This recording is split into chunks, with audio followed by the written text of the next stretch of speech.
पर जियो ड्रामा शिकंजा बन चुका है बहुत ही ज़्यादा इंटरेस्टिंग। उस समय हमें दिखाया जाएगा कि साकिब जो होता है वो फिज़ा को कहता है कि मैंने कभी सोचा भी नहीं था कि तुम मेरे साथ ऐसा करोगे, तुम झूठ बोलोगे। इस पर फिज़ा जो होती है वो कहती है कि जब मेरा अपना भाई ही मुझ पर यकीन नहीं कर रहा तो मैं किसी और को यकीन क्या दिलाऊंगी। इस पर साकिब जो होता है वहाँ से बहुत ज़्यादा गुस्से में चला जाता है।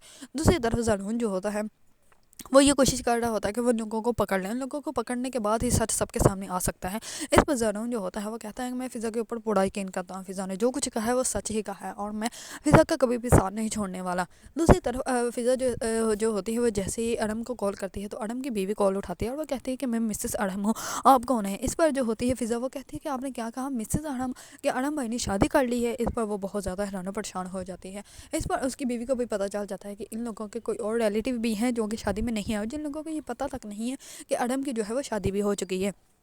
दूसरी तरफ फिज़ा जो होती है वो रिदा को ये सारी बात बताती है तो रिदा के दिमाग के नीचे से ज़मीन निकल जाती है, क्योंकि उसने कभी सोचा भी नहीं था कि अडम जो है वो शादी भी कर लेगा और उसको भूल भी जाएगा। इस पर फिज़ा जो होती है वो कहती है कि मर्द ज़्यादा होता ही ऐसा है कि ज़रा से आजमाइश आती नहीं और वो अपना रुख जो है वो चेंज कर लेते हैं, और यही अडम भाई ने भी किया। लेकिन मुझे यकीन नहीं होता कि अडम जो है वो ऐसा भी कर सकते हैं और वो रिदा की मोहब्बत को इतनी आसानी से भूल सकते हैं।